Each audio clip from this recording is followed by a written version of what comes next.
नरेंद्र मोदी जिंदाबाद जिंदाबाद जिंदाबाद योगी बाबा जिंदाबाद जिंदाबाद जिंदाबाद भारतीय जनता पार्टी जिंदाबाद जिंदाबाद जिंदाबाद। भैया प्रणाम। प्रणाम भैया प्रणाम। इस बार मोदी सरकार और इस बार भी 400 से पार। जी जी। आप लोग तो देख ही रहे हैं कि पूरे देश विदेश में बस हमारा ही डंका बज रहा है। तो आप लोग इस बार जम के ध्यान दीजिए, क्योंकि इस बार हमें भारत को नंबर 1 बनाना है। समाजवादी पार्टी जिंदाबाद जिंदाबाद जिंदाबाद। अखिलेश भैया जिंदाबाद जिंदाबाद जिंदाबाद। डिम्पल भाभी जिंदाबाद जिंदाबाद जिंदाबाद। अरे चाचा गोड़ लगतानी। चाचा इस बार सपा सरकार, सबको मिलेगी शिक्षा, स्वास्थ्य और रोजगार। अरे भैया दोनों पार्टियां तो सही है, किसको वोट दे किसको वोट ना दे।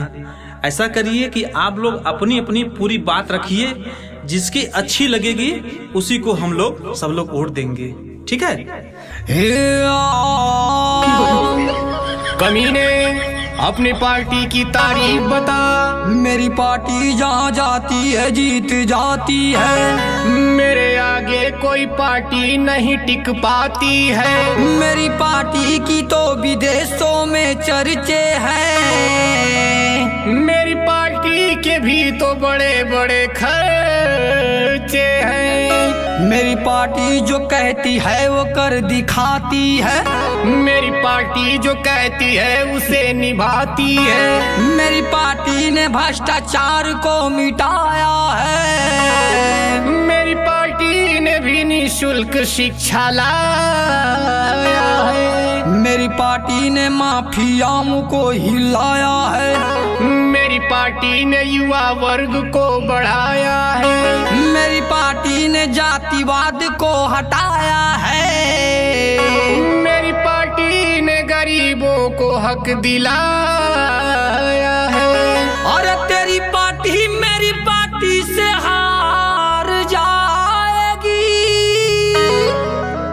और जीतेंगे इस बार हम, और साइकिलिया फिर से आएगी।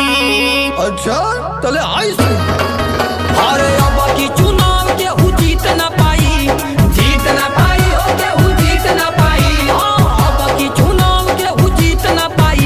योगी मोदी जी के आगे के टिक ना पाई। योगी मोदी जी के आगे के टिक ना पाई। अब की खिली नहीं कमल तू देखत रही हो। अब की खिली नहीं कमल तू देखत रही हो। फिर यूपी में आएंगे अखिलेश भैया। फिर यूपी में आएंगे अखिलेश भैया।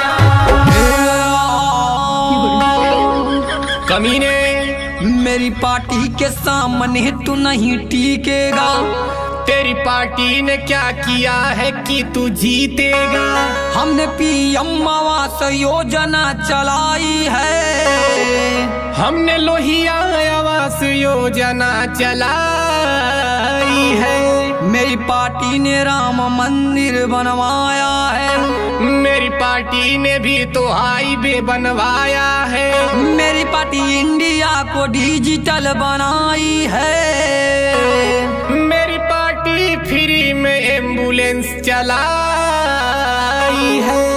मेरी पार्टी बेरोजगारी को मिटाई है। मेरी पार्टी ने ब्याज मुक्त ऋण कराई है। मेरी पार्टी ने तो उद्योग को बढ़ाया है।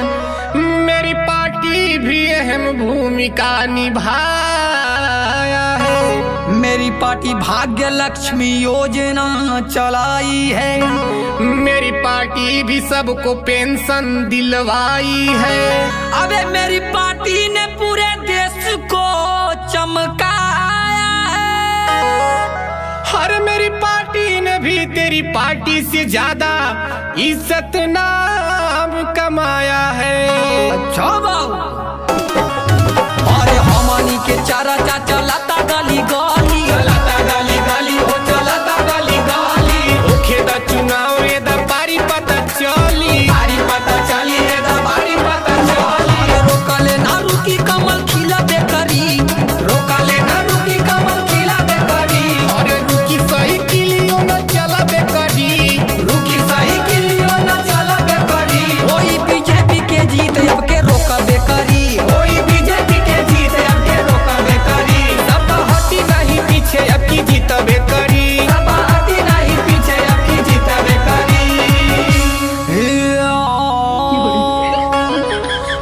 चल बोल। तू सोचता है कि आसानी से जीत जाएगा, मेरा दावा है तू इस बार हार जाएगा।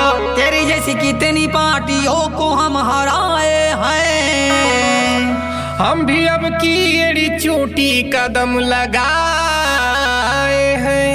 मेरी पार्टी तूफान है ना रोक पाओगे, अब की पारी तुम हाथ मलते ही रह जाओगे। वो तो मालूम पड़ेगा जब रिजल्ट आएगा। अब इस बार एक सीट भी नहीं पाएगा। पूरी जनता हमें दिल से सपोर्ट करती है, हमारी जनता हमारे साथ साथ चलती है। हमारे वादे कभी झूठे नहीं होते हैं, हमारे वादे भी अधूरे नहीं होते हैं। हमें अब इंडिया को नंबर 1 बनाना है। अरे हमें इस देश को बुलंदियों तक पहुंचाना है। हाँ बाबू तक देखबे करा। अरे हमनी के पलड़ा बा सब काले भारी, सब काले भारी हो, सब काले भारी। हमनो को ले ले बानी पूरा तैयारी, पूरा तैयारी हो, पूरा तैयारी। घरे घरे मोदी नारा गुजबे करी, गुजबे करी हो, नारा गुजबे करी। जय जय अखिलेश सब रटबे करी, रटबे करी हो, सब रटबे करी। गंगा यूपी में विकास वाला बहबे करी, गंगा यूपी में विकास वाला बहबे करी। सब जीतबे करी हो, सब जीतबे करी, सब जीतबे करी हो, सब जीतबे करी। कमल खिलबे करी हो, कमल खिलबे करी, कमल खिलबे करी हो, कमल खिलबे करी। हाँ तो बाबू पता चली। अरे बाबू चुनौआ होखे त दे।